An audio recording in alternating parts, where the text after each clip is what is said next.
Hello everyone, welcome back to my channel. आज आपण बनवणार आहे पनीर शिमला मिरची भाजी। ही टेस्टला थोडी वेगळी आहे आणि याच्यामध्ये भरपूर अशा ट्रिक्स आणि टिप्स यूज केलेल्या आहे। तुम्ही भरपूर असं पनीर खाल्लं असेल, पनीर भुर्जी खाल्ली असेल, पनीर कढाई खाल्ली असेल, पनीर ग्रेव्ही खाल्ली असेल, ही भाजी एकदा ट्राय करून बघा, खूप छान होतो चवीला। तर आपण रेसिपीकडे वळूया। काय टिप्स अँड ट्रिक्स आहे ते मी सांगते। या भाजीसाठी आपल्याला काय लागणार आहे तर इथे मी 1 पाव पनीर घेतलेला आहे, 1 ओनियन, 1 शिमला मिर्च आणि ग्रेव्हीसाठी अर्धा वाटी दही, 2 टोमॅटो आणि 2 ओनियन। तर आता आपण कटिंग चॉपिंग कशी करायची ते बघूया।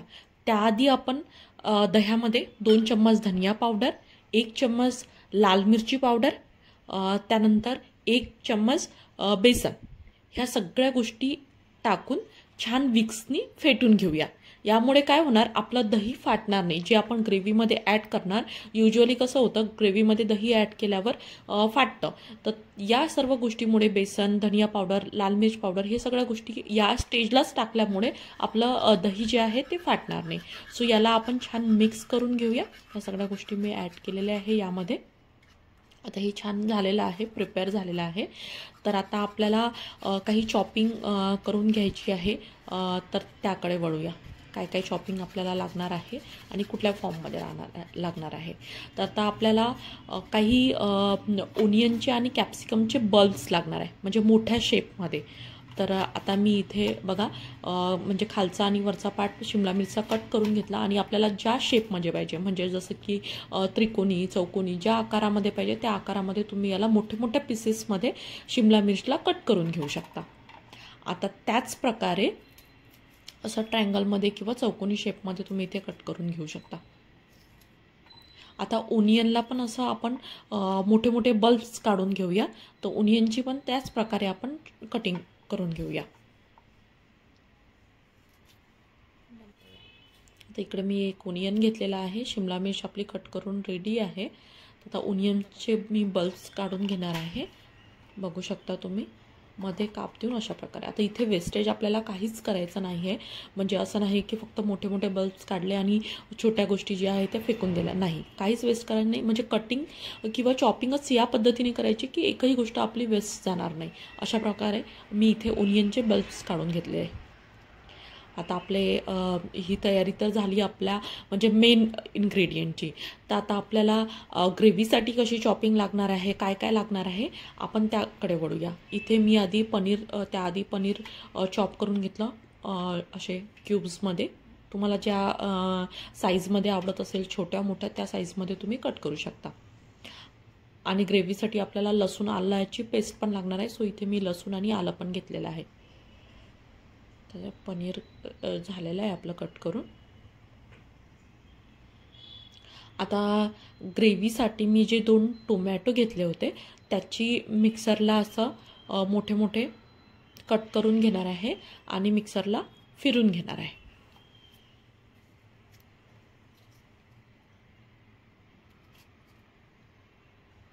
हे दोन्ही टोमॅटो मी इथे कट करून घेतले, मिक्सरला फिरून घेते। आता जे 2 ओनियन घेतले होते ते अगदी आपल्याला असे बारीक चॉप करून घ्यायचे आहे ग्रेव्हीमध्ये टाकण्यासाठी। तर इथे मी ओनियनची छान बारीक असं चॉप करून घेते। आता आपण फोडणीची तयारी करूया। आता फोडणीसाठी मी इथे मोहरीचं तेल घेतलेलं आहे। तुम्हाला जे तेल आवडत असेल ते तेल तुम्ही वापरू शकता। थोडं जास्त क्वांटिटीमध्ये तेल घ्यायचं, बिकॉज आपल्याला जी शिमला मिर्च मोठ्या आकारामध्ये कट केली होती आणि ओनियन, तर याला हलकंसं असं फ्राय करून घ्यायचं आहे। 2 ते 3 मिनिट असं टॉस केल्या टाईप फ्राय करून घ्यायचं आहे, म्हणजे जेणेकरून त्याचं जे आउटर कवर आहे त्याला छान असं टेक्स्चर कोटिंग झालं पाहिजे ऑइलचं, आणि म्हणजे ते भाजीमध्ये पण आपल्याला छान असं क्रंची लागतं। सो इथं 2-3 मिनिट मी अशा प्रकारे परतून घेतलेलं आहे, तुम्ही बघू शकता इथे। आता त्यामध्ये आपण प्लेटमध्ये ट्रान्सफर करून घेणार आहे। आता हे ऑइल तुम्हाला गाळण्याची वगैरे काहीच गरज नाही। इथे मी काही खडे मसाले ॲड करणार आहे। तर 1 टेबलस्पून मी इथे मोहरी टाकली आहे, 1 टेबलस्पून जिरं, त्यानंतर 1 टेबलस्पून सोप टाकलेली आहे, त्यानंतर थोडे 10 ते 12 मेथीदाणा आपल्याला टाकायचे. पण मेथीदाणा टाकल्यानंतर लगेचच म्हणजे ओनियन टाकायचं आहे, बिकॉज नाहीतर मग ते म्हणजे जी फोडणी आहे ती त्याच्यामध्ये थोडं असं कडवा पण त्यामध्ये उतरतं. त्यामुळे लगेच तुम्ही इथं ओनियन टाकायचं आहे.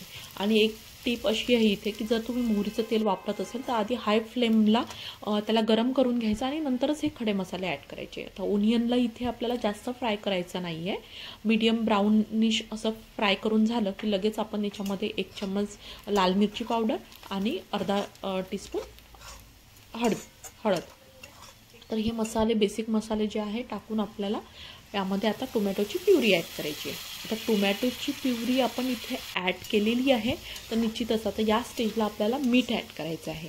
तर तुमच्या चवीनुसार तुम्ही इथे मीठ ॲड करायचं आहे. त्यानंतर आलं लसूणची पेस्ट अशा प्रकारे छान आता याला मिक्स करून घेऊया आणि 2 मिनिट याला कव्हर करून छान आता वाफून घेऊया.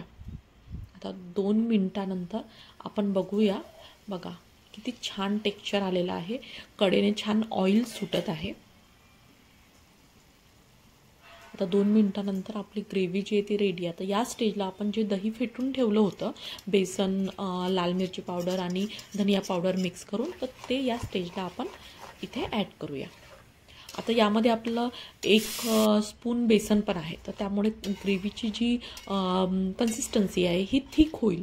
तर आपल्याला कधी कुठल्या स्टेजला पाणी ॲड करायचं सांगते. आधी याला छान प्रकारे असं वाफून घ्यायचं आहे, शिजून घ्यायचं आहे, कारण बेसनचा कच्चेपणा जो आहे तो निघाला पाहिजे. त्यानंतर आपले बाकी जे मसाले आहेत ते पण कुक झाले पाहिजे. आता ते कुक झाल्यानंतर आपण इथे पाणी ॲड करूया 2 मिनिटानंतर.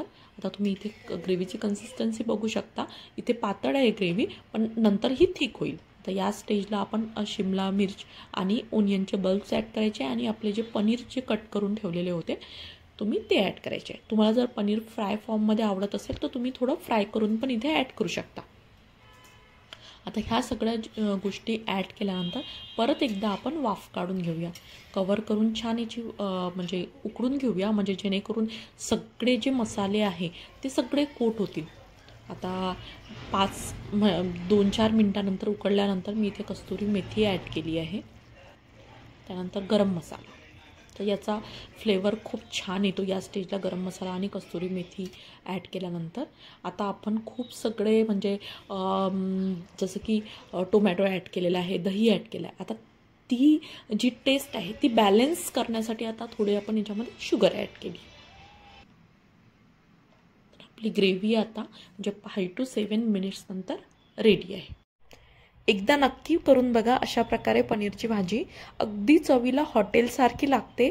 रेसिपी आवडली असेल तर लाईक करा, सबस्क्राईब